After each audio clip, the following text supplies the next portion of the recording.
Assalamualaikum warahmatullahi wabarakatuh.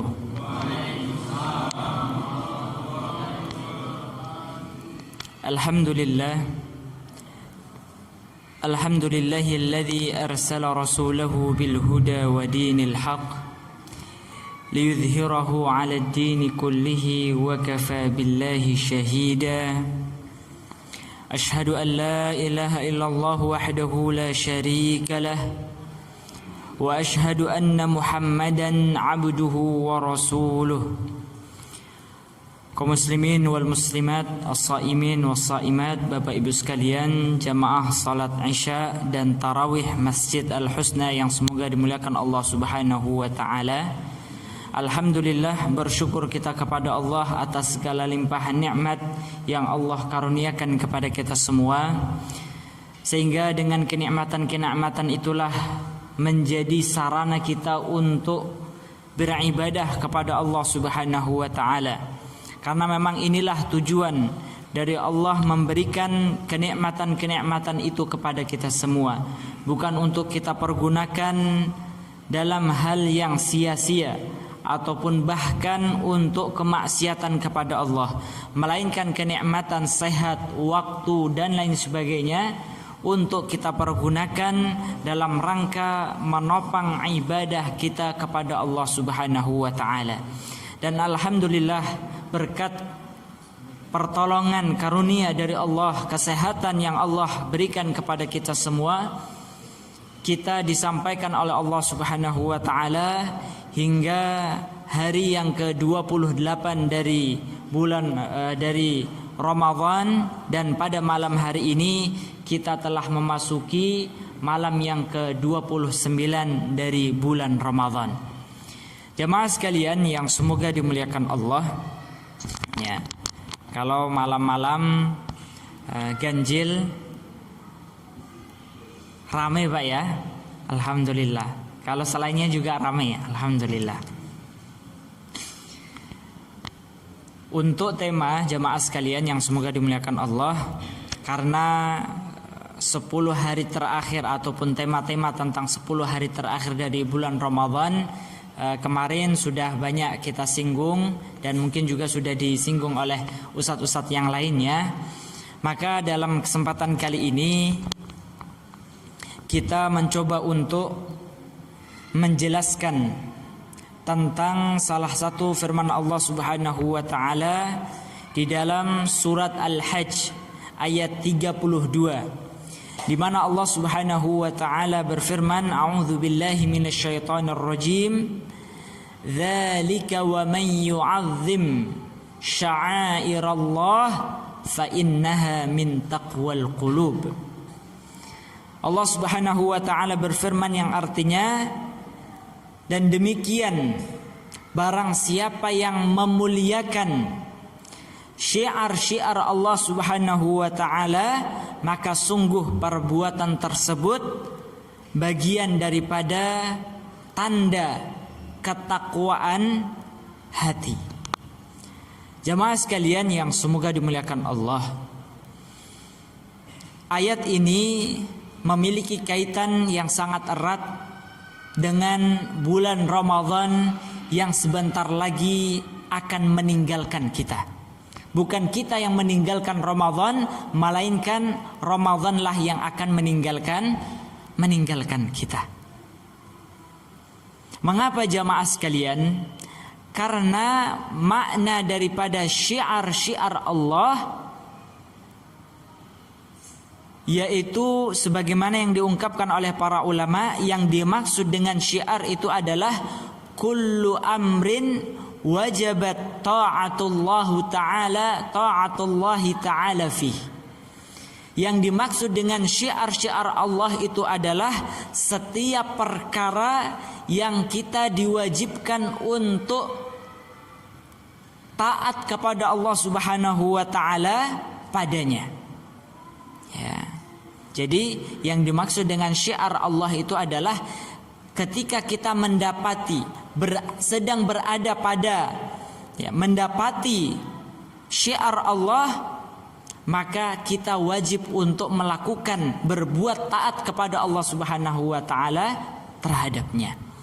Dan syiar-syiar Allah Subhanahu wa taala ini sangat banyak sekali jenisnya. Dan secara umum bentuknya itu adalah ada yang dimaksud dengan syiar makaniyah, ada juga syiar zamaniyah, syiar yang sifatnya berupa tempat, dan ada juga syiar yang sifatnya berupa waktu. Nah, ketika kita sedang berada di suatu tempat yang menjadi syiar Allah, maka kita wajib untuk melakukan ketaatan kepada Allah Subhanahu wa taala di tempat tersebut. Ketika kita sedang berada di waktu yang menjadi syiar Allah, maka kita juga wajib untuk melakukan ketaatan kepada Allah Subhanahu wa taala di waktu tersebut.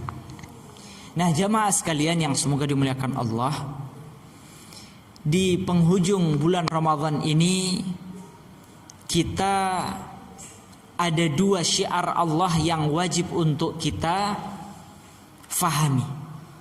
Apa itu? Kalau berkaitan dengan syiar zamaniyah, syiar yang sifatnya waktu, maka di dalam bulan Ramadan dan terkhusus di 10 hari terakhir bulan Ramadan, ini adalah syiar Allah yang wajib untuk kita muliakan.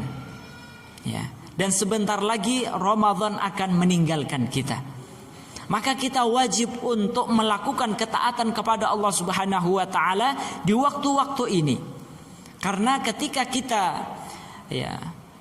kita melakukan ketaatan kepada Allah di waktu ini, maka kita termasuk orang-orang yang telah mengagungkan syiar-syiar Allah Subhanahu wa taala. Wa may yu'azzim sya'airallah fa innaha min taqwal qulub. Bentuk daripada kita memuliakan syiar Allah berupa waktu ini, yaitu dengan kita mengisi bulan Ramadan ini, terutama 10 hari terakhir dari bulan Ramadan ini, dengan amalan-amalan ketaatan. Sebaliknya jamaah sekalian, kalau kita tidak mengisi waktu-waktu yang menjadi syiar Allah ini, maka sebaliknya, ya, barang siapa yang tidak mengagungkan syiar-syiar Allah, maka itu termasuk tanda hati yang, ya, kebalikan dari takwa, Bapak. Ya, fujur. Fa'alhamaha fujuraha wa taqwaha. Ya, barang siapa yang menodai bulan Ramadan, seharusnya mengisi bulan Ramadan dengan amalan-amalan ketaatan, namun diisi dengan amalan-amalan keburukan, maka pertanda hatinya adalah hati yang fajir. Ini jamaah sekalian yang semoga dimuliakan Allah Subhanahu wa taala. Kemudian kita juga wajib untuk mengagungkan syiar Allah yang sifatnya adalah syiar makaniyah, syiar yang berupa tempat-tempat yang Allah muliakan. Apa di antara tempat-tempat yang Allah muliakan? Yaitu adalah masjid-masjid Allah Subhanahu wa taala.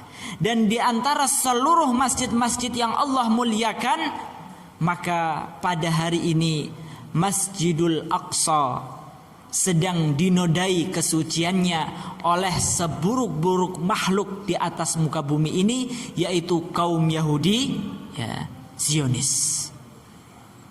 Jemaah sekalian yang semoga dimuliakan Allah Subhanahu wa taala, di saat kaum muslimin di Palestina sedang khusyuknya di dalam beribadah kepada Allah Subhanahu wa taala, mengisi waktu-waktu mereka di dalam bulan Ramadan untuk ketaatan kepada Allah Subhanahu wa taala, justru, ya, binatang-binatang yang hina ini mereka, ya, menodai tempat tersebut yang mulia dan menghinakan kaum muslimin di tempat tersebut.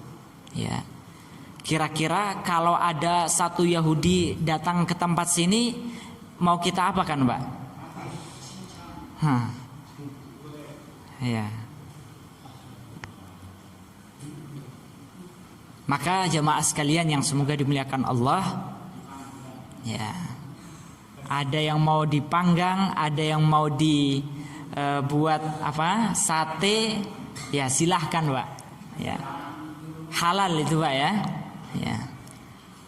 ini adalah contoh ya, seburuk-buruk makhluk di atas muka bumi ini yang mereka sedang melakukan tindak keburukan di bulan yang mulia, di tempat yang mulia. Maka oleh karena itu saya berpesan kepada jamaah sekalian, di waktu-waktu yang mustajab, di malam-malam ganjil, kita memohon kepada Allah Subhanahu wa taala agar Allah Subhanahu wa taala senantiasa memberikan kesabaran untuk umat Islam di Palestina. Dan kita memohon kepada Allah Subhanahu wa taala agar Allah Subhanahu wa taala segera menghinakan orang-orang Yahudi di Palestina yang mereka telah menodai kesucian, kemuliaan tempat-tempat yang Allah Subhanahu wa taala muliakan. Kalau di antara kita ada yang tidak peduli terhadap urusan umat Islam di Palestina, ini menunjukkan bahwasannya di dalam hati kita terdapat penyakit. Ya, jangan sampai kita termakan dengan isu apa urusan kita dengan umat Islam di Palestina. Ya, ketika kita menggalang dana untuk membantu saudara-saudara kita di sana, yang di sini saja masih butuh, kenapa harus jauh-jauh kita membantu orang lain? Pernah mendengar seperti ini Bapak? Iya. Ini adalah perkataan yang didasarkan dari hati dan ilmu yang masih jahil. Ya. Mengapa jamaah sekalian? Ya, karena Allah Subhanahu wa taala menyebutkan innamal mu'minuna ikhwah. Sesungguhnya antara seorang muslim dengan muslim yang lainnya itu adalah bersaudara. Dan Nabi SAW menyebutkan ya, mathalul mu'minina fi tawadihim wa tarahumihim wa ta'atufihim kamathalil jasad idza ishtaka minhu 'adhwun tada'a lahu sa'irul jasad bisahri wal huma. Perumpamaan antara seorang muslim dengan muslim yang lainnya, muslim Indonesia, muslim Palestina, muslim yang lainnya, itu seperti apa Pak? Ya, seperti satu jasad, satu tubuh. Ya, kalau bapak sakit kepala, ya, pasti akan berpengaruh pada anggota tubuh yang lainnya. Kalau luka di kaki pasti akan berpengaruh pada anggota tubuh yang lainnya, dan begitu semua. Begitu pula dengan seorang muslim. Jangan kita mau dikotak-kotakkan. Ya, urus saja kaum muslimin di Indonesia, urus saja kaum muslimin di Palestina, saling ya nafsi-nafsi sendiri-sendiri. Tidak seperti itu. Kita diperintahkan untuk saling menolong, saling membantu antara sama muslim dengan muslim yang lainnya. Sehingga ketika saudara muslim kita di Palestina ya tertumpah darahnya, maka darah mereka adalah darah kami. Darah mereka adalah darah kita. Ya. Darah dibayar dengan darah. Ya. Kira-kira siap ke Palestina nggak ini, Pak? Ya. Allahu Akbar. Ya. Tinggal nunggu tiketnya aja Pak ya. Ya. Ya, dan lockdownnya. Ya. Baik jamaah sekalian yang semoga dimuliakan Allah, inilah yang menjadi perhatian kita semua ya di akhir-akhir bulan Ramadan ini, di mana kita diperintahkan oleh Allah Subhanahu wa taala untuk mengagungkan syiar-syiar Allah. Ya, dan syiar Allah sebagaimana yang telah kita jelaskan, ada yang sifatnya makaniyah tempat, dan ada sifatnya zamaniyah berupa waktu. Maka seluruhnya harus kita muliakan karena Allah Subhanahu wa taala. Ya, dan terakhir jamaah sekalian yang semoga dimuliakan Allah, kita senantiasa berdoa kepada Allah Subhanahu wa taala agar Allah Subhanahu wa taala memberikan sifat ketakwaan pada hati kita. Ya, Allahumma ati nufusana taqwaha. Ya Allah, berikanlah pada jiwa kami sifat takwanya, wa zakkiha, dan sifat kesuciannya. Ya. Wa anta khairu man zakkaha. Dan engkaulah zat yang bisa menyucikan setiap jiwa-jiwa manusia. Wa anta waliyuha wa maulaha. Dan engkaulah yang mampu untuk melakukan hal itu semua. Inilah doa yang harus senantiasa kita baca ya. untuk kesucian hati dan jiwa kita. Nabi SAW mengajarkan kita satu doa, ya, Allahumma ati nufusana taqwaha. Ya, kalau ada di antara jamaah yang mau menghafal silahkan. Allahumma ati nufusana taqwaha wa zakkiha wa anta khairu man zakkaha wa anta waliyuha wa maulaha. Baik jemaah sekalian yang semoga dimuliakan Allah, mungkin hanya ini saja yang dapat kami sampaikan. Lebih dan kurangnya kami mohon maaf. Aqulu qauli hadza wa astaghfirullah li wa lakum. Assalamualaikum warahmatullahi wabarakatuh.